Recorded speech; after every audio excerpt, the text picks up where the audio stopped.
Good morning. The morning after the day before, Return to the Dominion happened yesterday. Ended up being an 18-player, three-game event down at Entoyment in Poole, and I thought I would do a short wrap-up video, just covering off some of my takeaways from the event, some of my predictions gone wrong and perhaps gone right, and just give you an overview of my experience as a tournament organiser for the first time. So first of all, fantastic day was had by all. Huge congratulations to the winner, Andy Burgess, who came out on top with his Sons of Behemoth. Breaker tribe list, a very strong list. In fact, Andy didn't drop a single point during the whole event, going 3-0 with a 20-20-20-0 record across the three games.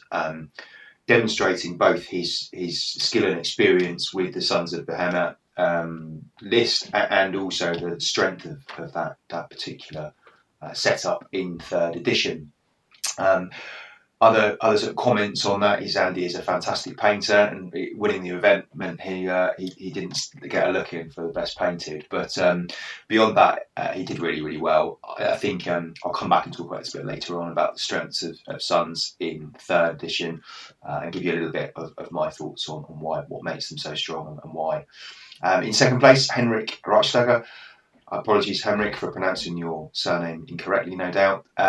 Daughter Kane, Hagnar, Marathi Kane, 15 bow snakes, and some seasoning to taste. It's one of the lists that I picked out to potentially go 3-0 on the day.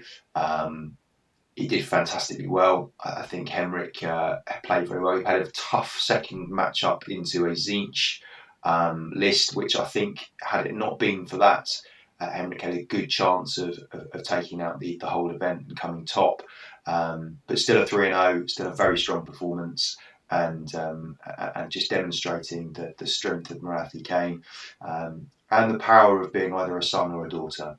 Because in third place, we've got James Brown with the second Sons list. This was a Stomper tribe list. Very different for Gargants, in that it was an artifact-heavy list for big boys, no minis. So I think from that perspective, it was nice to see a little bit of variance in the list, away from perhaps the more dominant breaker tribe that we've seen historically. Good congratulations to James coming third and attending the event with us. So a couple of very short takeaways, I suppose, from the tournament.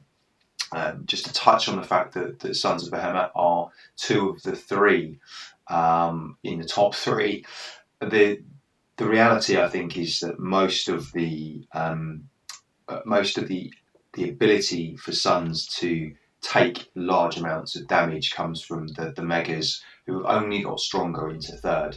The addition of the Amulet of Destiny, all-out defense, potentially finding ways to fit Mystic Shield into the list as well, really demonstrate what makes them very powerful. So resilient, lots of wounds, and one of the only armies that can get sort of significantly above 120, 130 wounds now in the current edition. So that there is very little that can take them down.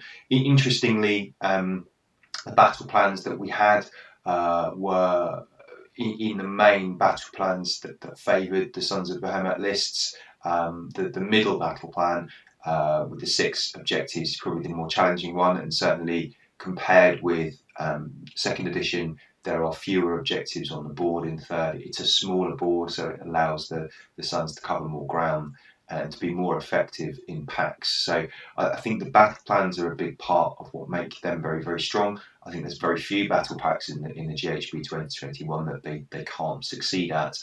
The only thing I would say that was missing from this event, that probably would have had a big impact, is some of the very big combat threats in Archeon, in Nagash, and some of the really big output units that you can see from time to time.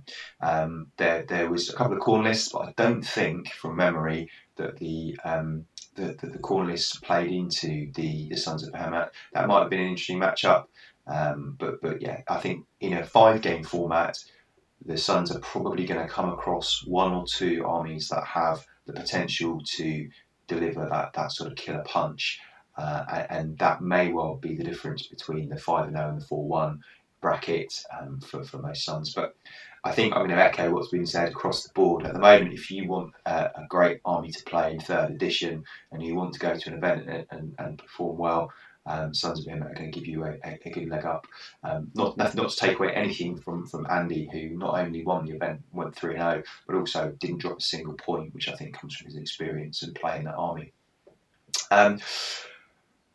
Mid-table, it was fantastic to see some really interesting and fun lists in mid-tables and across the event. All in all, actually, we had lots of Gotreks, we had lots of Bellicors. We had a Bellicor mirror match where the Bellicors Bellacored each other, which was just thematically quite interesting. We had a demon match off between Khorne and Nurgle, which was actually fantastic to look at, and I think there were so many fun matchups going on throughout the day. I would just encourage you, if you haven't done it before, get yourself down to a tournament. It's great fun. Everybody's there to have a good time, and you don't be put off because they are competitive, because most people are going there for a good day out. So yes, there were lots of good matchups, and I was really pleased to see it, particularly as it was my first attempt at having a go at being a TO at the event. And I thoroughly enjoyed it. I spent the day commentating and commenting on the matches, but mostly just being there as a sounding board for when you got some strange rules interactions. It wasn't too taxing, to be perfectly honest. All the work is front loaded for being a TO. So if you're thinking about doing it, I encourage you to give it a go. Beg, borrow, steal. Comment if you want, my pack, or you want any information about how I went about it.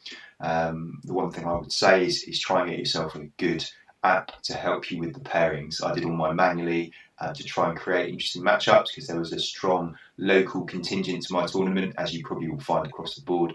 And a lot of these guys play each other week in, week out. So I did tailor the matchups so they weren't technically just Swiss pairings across the board. So it made for a slightly unusual day in terms of my input and my obligations there. But I loved every minute of it, and then we'll do it again in a second. Hopefully next time I'll get a chance to play, but I think that again, just give it a go, and if you want to have a go at being a TO, I think it's a fantastic opportunity to see another aspect to the hobby. And just a huge shout out to everyone, and to Entoyment, who obviously ran the event.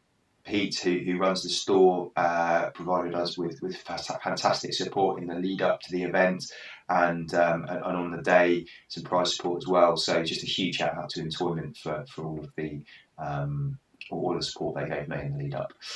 Looking forward to the next one, hopefully in a couple of months' time, and then some big tournaments next year on the South Coast. So really excited for those. Beachhead in February being the first. Thank you very much for listening in. I hope you found this interesting and a short roundup. If there's anything that you want to hear from me about, either running a tournament or my experiences on the day, then please do drop me a message in the comments, and hopefully speak to you all soon.